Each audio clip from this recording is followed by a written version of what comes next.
Olá, amigo, olá, amiga, tudo bem com você? Espero que sim. Nós somos o Grupo 5 e nós vamos apresentar o nosso trabalho da doutrina da salvação com base na explicação sobre salvação no livro do Apocalipse. Você que vai ouvir ou assistir esse conteúdo a partir de agora, deixa eu explicar para você. E quando começar a apresentação dos nossos amigos, as nossas imagens vão ficar aqui em oculto para que a imagem da câmera não fique atrapalhando a sua visualização quanto aos slides. Participaram desse trabalho, participaram nessa pesquisa, nesse desenvolvimento dessa obra, o Ageu da Silva, o Fabiano Moraes, o Isaac Dantas, o João Fábio de Oliveira, o João Jorge Moreira Neto, o Luiz Henrique de Souza, eu, Márcio Nonato Rodrigues, quem vos falo, o Maicon Júlia Monteiro, o Ronei Marques de Souza Lopes e o Tiago da Silva, que é quem vai começar fazendo a nossa apresentação. Mas antes de começarmos, eu convido você, amigo, você, amiga, você, meu irmão, você, minha irmã, a fazermos uma breve oração. Vamos orar? Senhor, muito obrigado pela vida, obrigado pela saúde, obrigado pelo ar que respiramos, obrigado pela oportunidade que o Senhor nos dá de estar apresentando esse trabalho. Que o Senhor possa ser conosco, nos dando entendimento, sabedoria e também, Senhor, nos dando a capacidade para compreender a Tua vontade, o Teu querer, por meio das Tuas Escrituras. Seja conosco, é o que te pedimos, em nome, por amor do Senhor Jesus. Tiago, fica com você a partir de agora. Olá, querido amigo, uma saudação para você calorosa. Nós estamos aqui entrando na apresentação, da doutrina da salvação. Eu queria falar um pouquinho sobre o gênero que nós vamos falar desse livro, que é o gênero apocalíptico. E uma breve introdução para a gente entender melhor como é que funciona a estrutura literária desse livro. Nós temos ali cenas de natureza simbólica, ou seja, nem tudo que se encontra no Apocalipse é literal. Nós temos uma cena progressiva, escatológica. Nós temos a compreensão do tempo do fim de maneira progressiva através de todo o livro de Apocalipse. E para a gente poder entender um pouquinho como é que ele está estruturado, nós temos aqui a macroestrutura quiástica do livro de Apocalipse. Nós temos ali 8 divisões. E essas 8 divisões são 8 divisões muito importantes para a gente entender todo o contexto ali teológico e soterológico do livro de Apocalipse. Em primeiro lugar, nós temos aqui, e vai ser explicado mais para frente, mas eu quero trazer para vocês que a única diferenciação da macroestrutura ou da bloco literário, a única diferença que tem é no bloco 1 e no último bloco, que é o bloco 8. Nós temos aqui esse diagrama estrutural. Lembrando que essas 8 divisões ela tem interligações. Por exemplo, o bloco 2 está interligado ao bloco 7. O bloco 3 está interligado, o bloco 3 está interligado ao bloco 3, e assim sucessivamente, né? Eles têm minuciosos paralelos. Como eu disse para você, o primeiro bloco ali da igreja militante, ele dissoa um pouquinho dos outros blocos. Mas o bloco seguinte já tem uma cena que vai se repetir em todas as questões. Primeiro, a cena vitoriosa. Depois nós temos a descrição profética, o interlúdio e o clima escatológico. Lembrando que o livro de Apocalipse ele tem toda uma linguagem, uma figuração ali do santuário também. Então nós vamos ter ali a cena vitoriosa relacionada ao santuário. Nós temos a mesma estrutura no bloco 3, no bloco 4 também, que é a cena vitoriosa, trazendo para a gente a ideia do santuário, a descrição profética, o interlúdio e o clima escatológico, assim sucessivamente, no bloco 3, no bloco 4, também no próximo slide, que se encontra também no bloco 5, no bloco 6, e cada um com os seus temas, mas a sua estrutura literária vai se manter a mesma, os outros blocos que nós vamos ter em sequência aqui no livro de Apocalipse, com uma diferença, como eu disse anteriormente, no bloco 1 e no último bloco, que é o bloco 8, dessas 8 divisões. E esses blocos têm minuciosos paralelos. E esses paralelos ele é destacado por algumas terminologias soterológicas. Por exemplo, nós temos um verbo grego, que é afiemi, que ele ocorre ali majoritariamente no primeiro bloco, né, da igreja militante, e tem como definição abandonar, mandar, arremessar e lançar. Nós vamos passar por essa parte e eu vou estar citando as palavras e falando quantas vezes ela ela acaba se repetindo ali dentro do livro de Apocalipse. E depois vamos ter uma maior explicação em relação a essa questão. Nós temos a segunda palavra, que é o verbo istemi, que tem 6 aparições ali nos blocos que nós falamos anteriormente, e a definição dessa palavra é colocar, fazer por, colocar-se, e ela tem um significado interessante também, que nós vamos estar passando mais para frente o que ela se correlaciona. A terceira palavra que nós temos aqui é exaleito, que ela se repete 3 vezes ali em cada bloco do livro de Apocalipse. E interessante que a definição dela é limpar alguém ou algo. E só pela essa terminologia dela, a gente já tem uma ideia do que ela se reflete. O próximo a palavra é metanel, que ela tem 3 aparições, que é literalmente, eu mudo a mente, eu mudo o comportamento, eu mudo minha vida, me arrependo, me converto. E ela tem ali 3 aparições em cada bloco ali, em relação ao qual nós falamos anteriormente, das 8 divisões. O próximo aqui é um substantivo, que é o pistis, que ele tem outras 2 aparições ali, como definição, que é fidelidade, fé, confiança, conhecimento, para a gente poder entender. A próxima palavra que aparece é a palavra hagios. E hagios, ela tem 7 aparições. Nessas 7 aparições que se encontram ali, são aparições que têm como significado, definição, santo, consagrado, separado por ou para Deus. E a próxima palavra, ou substantivo que aparece, é dikaioma. Tem 2 aparições ali nos blocos literários. E a sua definição é ordem, prescrição, sentença, preceito, obediência, e temos essas aparições dessa palavra. A próxima palavra é de Caios, e ela tem 2 aparições. E de Caios tem como significado justo, reto, dentro da lei ou conforme a lei. E ela tem 2 aparições, como eu disse anteriormente. A outra palavra é de Caiocine, que tem outras 2 aparições também, que parece um pouquinho com a palavra anterior, tem justiça, retidão e equidade. E a última palavra que aparece no bloco ali que nós temos é a palavra hagiatsu, que ela aparece uma única vez ali em Apocalipse 22, que tem como significado santificar, consagrar ou separar para Deus. Por que nós citamos essas palavras, né? Porque essas palavras, ela tem aspecto soteriológico em 4 pontos primordiais para a gente entender ali o livro de Apocalipse. O primeiro ponto é o da santificação. Deus pede que seu povo seja um povo santo, um povo separado para um propósito específico. E é isso que nós temos nessa palavra, as suas definições, uma característica do pedido de Deus para o seu povo, que é em relação à santificação. Uma segunda questão que nós temos ali é a centralidade em Cristo.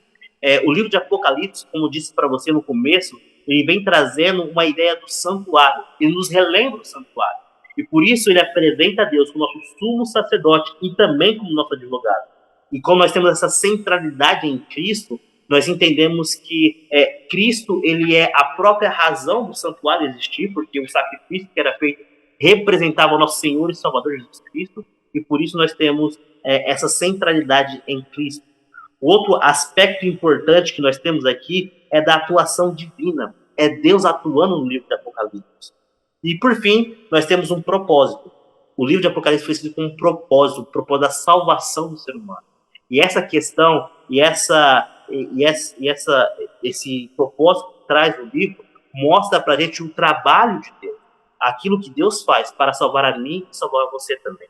Esse é o propósito do livro de Apocalipse. Essa é a introdução ali, um pouco da questão do Apocalipse que nós temos através dessa parte, que é a parte acadêmica.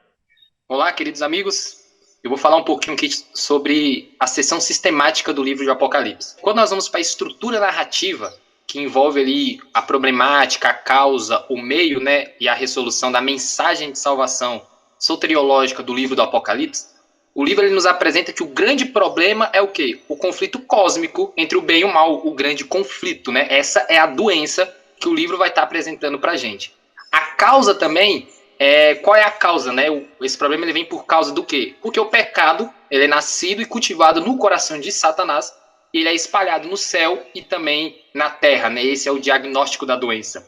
E qual é o meio? O que o livro apresenta para a gente? A soteriologia. né, o remédio, ele apresenta Jesus Cristo e seu ministério terrestre e celestial. E por último, a grande solução, né, o bem-estar de tudo isso que o livro nos apresenta é a restauração de toda a criação ao plano original de Deus. E aonde que nós podemos encontrar isso no livro? O Tiago apresentou antes, né, a macroestrutura quiástica do livro de Apocalipse, dividida ali em 8 seções. E a gente pode ver, por exemplo, aqui na questão do problema do livro. Por exemplo, ele vai nos apresentar o conflito cósmico entre o bem e o mal nas 5 primeiros tópicos ali da macroestrutura quiástica, que é a igreja militante, o trabalho contínuo da salvação, o anúncio das trombetas, o poder do mal se opondo a Deus e aos santos, e as taças de ira de Deus, que são as últimas 7 pragas, tá bom? O próximo slide, a gente vai falar um pouquinho sobre a questão da causa. Qual é a causa? Aonde no livro que nós podemos identificar essa causa? Do capítulo 11 até o capítulo 14, nós podemos ver ali o poder do mal se opondo a Deus e aos seus santos, né? Que é por causa disso que a gente tem a causa apresentada no livro do Apocalipse. No segundo bloco, na segunda imagem, o meio, né, que é o remédio, ele está apresentado também ali nos 5 primeiros tópicos do livro do Apocalipse, da igreja militante, o trabalho contínuo de Deus. Através desses capítulos, que está aparecendo aí na tela, nós conseguimos ver o meio pelo qual Jesus faz o seu ministério, né, realiza o seu ministério terrestre e também celestial. E por último, a resolução, a restauração de toda a criação, ela está presente ali do capítulo 16 ao 18, onde nós vamos poder ver os poderes do mal sendo julgados por Deus, do capítulo 19 ao 21, que é o julgamento final de Deus, né, o segundo advento, o milênio, e por último, do capítulo 21 ao 22, é a igreja triunfante, a descida da cidade santa.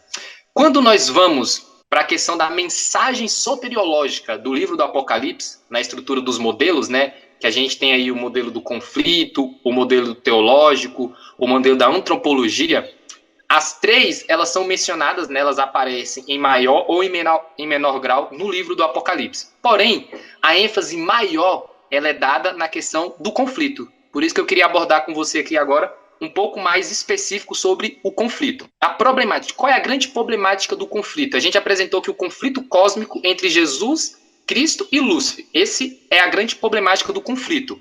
E aqui a gente também tem 5 tópicos daquela macroestrutura quiástica que o Tiago apresentou, onde a gente vai conseguir identificar essa problemática. A questão da igreja militante ali nos primeiros capítulos, o trabalho contínuo de Deus na nossa salvação, as 7 trombetas, o poder do mal se opondo a Deus e aos santos, e também a taça da ira de Deus. No próximo slide, nós vamos ver a questão da causa.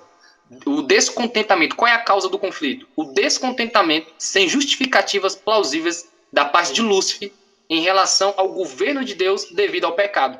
E isso é muito bem apresentado no livro do Apocalipse, do capítulo 11 ao capítulo 14, onde nós podemos ver o poder do mal se opondo a Deus e aos seus santos.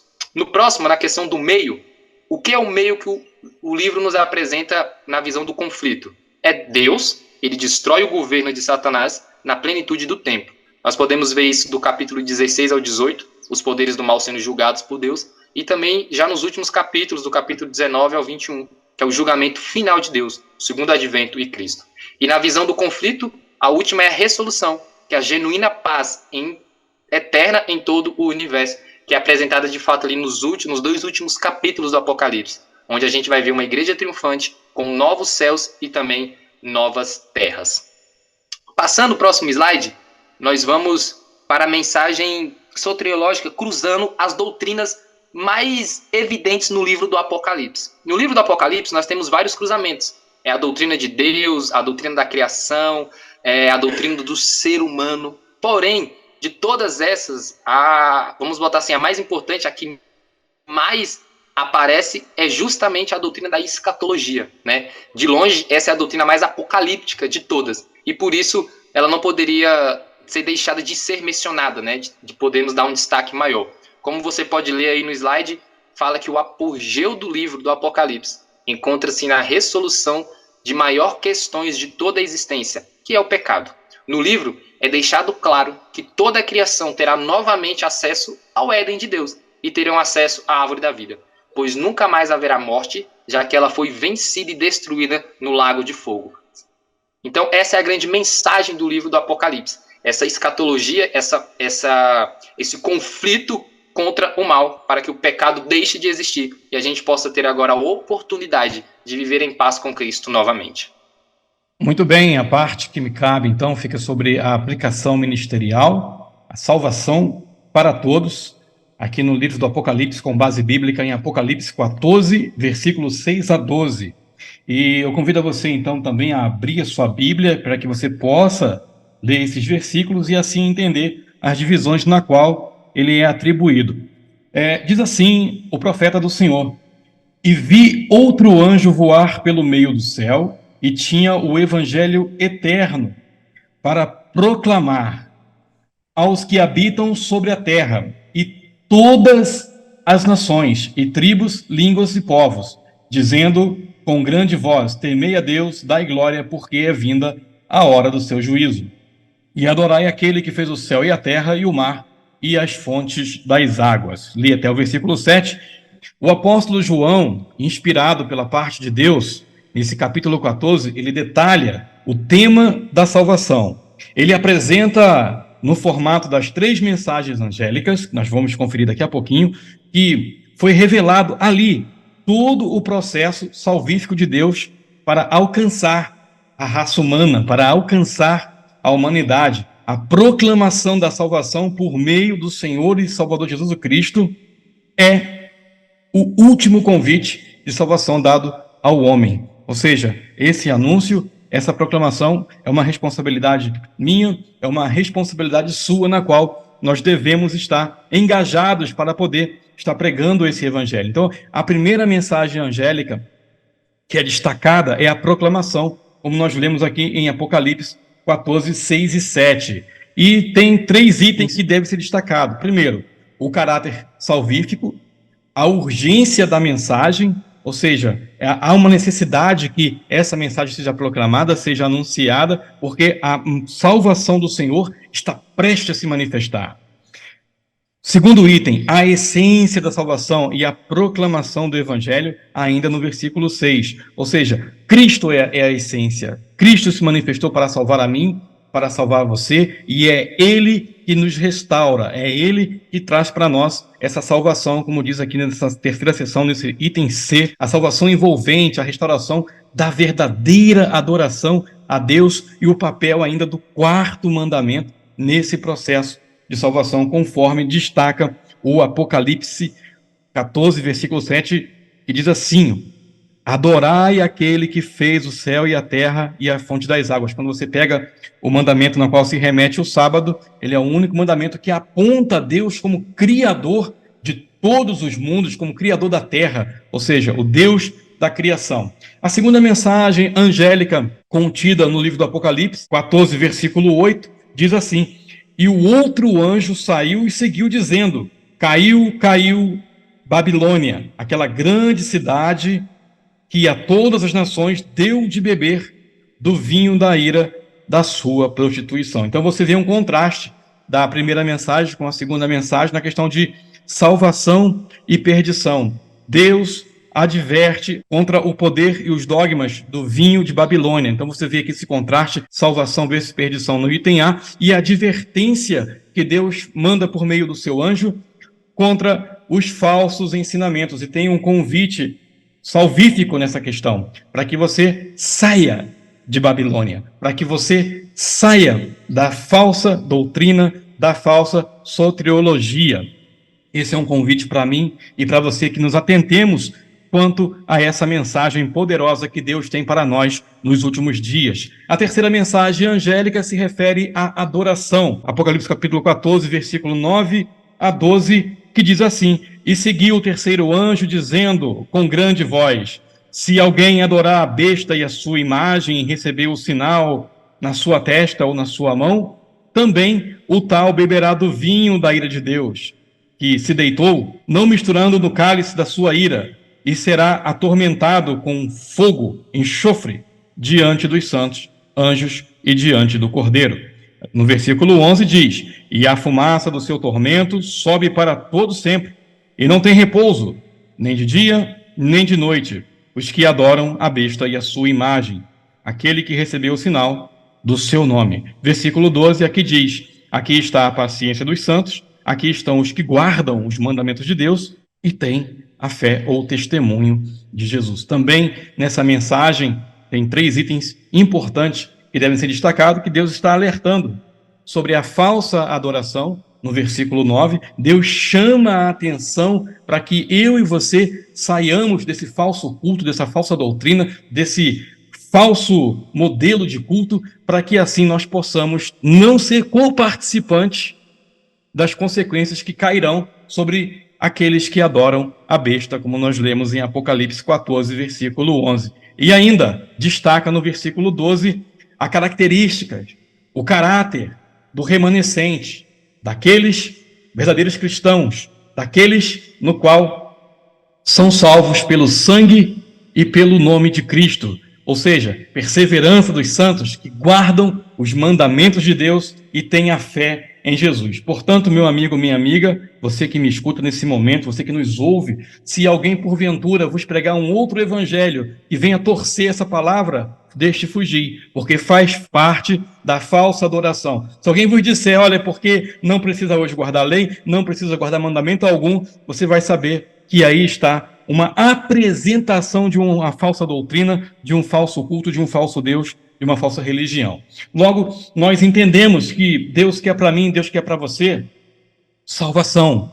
E Ele apresenta diante de nós 2 caminhos, o caminho da bênção e o caminho da maldição. Podemos traduzir assim, o caminho da salvação e o caminho da perdição. Ah, mas Márcio, quando é que eu vou saber como escolher esse caminho? É muito óbvio, é muito fácil. O caminho da salvação é quando você escolhe a ser obediente, ser fiel a Deus, guardar a lei e os profetas, e assim você prosperará e terá uma mansão no alto dos céus. E o caminho da perdição é quando você opta a seguir a besta e a sua imagem, acreditando num falso Deus, acreditando num falso Cristo, acreditando num falso Espírito Santo, num falso culto de adoração a Deus. Logo, podemos concluir que o que é exposto em Apocalipse, capítulo 14, que o caráter de Deus se manifesta num amor incessante na busca para salvar toda a humanidade.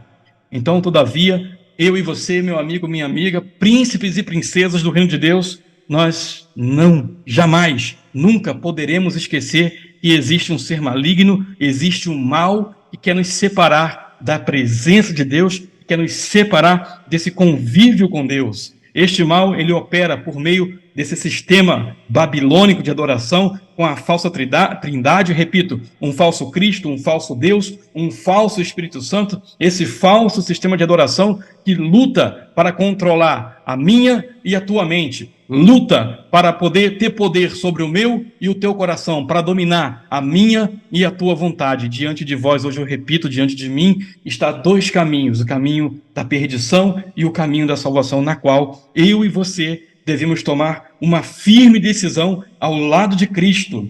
Hoje, o convite de Deus para mim e para você é que nós possamos tomar uma decisão a despeito de tudo o que acontece nesse mundo. Mesmo em tanta dificuldade, nós vamos ter a certeza que se escolhermos o lado de Deus, Ele deixou claro que nada jamais faltará para mim, nada jamais faltará para você. Aqueles que fizerem morada do seu coração, morada do Altíssimo, a sua morada, fazer do Altíssimo a sua morada. Hoje você precisa decidir em qual lado você precisa estar, como diz Isaías 33, 14 a 16 e Salmos 91, 9 a 14. Eu vou destacar aqui para você o Salmo 91, 14, que diz assim: pois que tão encarecidamente me amou, também eu o livrarei, pô-lo-ei num alto retiro, porque conheceu o meu nome. Meu irmão, minha irmã, Deus nesse momento tem um convite especial para você. Quer você agora conhecer o nome do Senhor e ser co-participante da nova Jerusalém celestial que em breve descerá do céu, adornada para aqueles que aceitaram e lavaram as suas vestes no sangue do Cordeiro? Se essa é a sua vontade, se esse é o seu desejo, aonde quer que você esteja, aonde quer que você se encontre nesse momento, eu tenho um convite especial para ti também. Eu convido a você, meu amigo, eu convido a você, minha amiga, meu irmão, minha irmã, que ouve essa mensagem, a curvar sua fronte a fechar os seus olhos e juntos tomarmos uma decisão ao lado do Deus vitorioso, porque esse Deus nunca perde e jamais perderá uma batalha. Aquele que crê em Deus já é mais do que vencedor. E eu convido você agora a orar comigo e a aceitar esse Cristo verdadeiro no seu coração. Esse é seu desejo? Então, curve sua fronte. Feche seus olhos e vamos orar nesse momento. Excelentíssimo Deus de Israel, soberano, grandioso Senhor, Deus de Abraão, Isaque e Jacó, Deus que abriu o mar vermelho, Deus onisciente, Deus onipotente, Criador de todos os céus e todos os mundos. Obrigado pela oportunidade de nos dar, de escolher o caminho da salvação. Que o Senhor possa abençoar rica e poderosamente essa pessoa que ora comigo, esse amigo, essa amiga que nesse momento decide ficar do teu lado. Nos dê forças para que assim possamos suportar os dias maus. Seja conosco, nos guarde e nos abençoe. É o que nós te pedimos em nome, por amor do Senhor Jesus. Amém, amém e graças a Deus. Meus amigos, o grupo vai estar encaminhando no grupo da sala as atividades para vocês desenvolverem. O link deve estar disponível já no grupo aí. Então, Deus abençoe vocês, que vocês tenham uma ótima manhã e um bom restante de dia, em nome e por amor de Jesus. Obrigado a todos os participantes, obrigado, Tiago, obrigado, Luiz Henrique, obrigado, professor, obrigado a todos e uma ótima manhã. Tchau, tchau.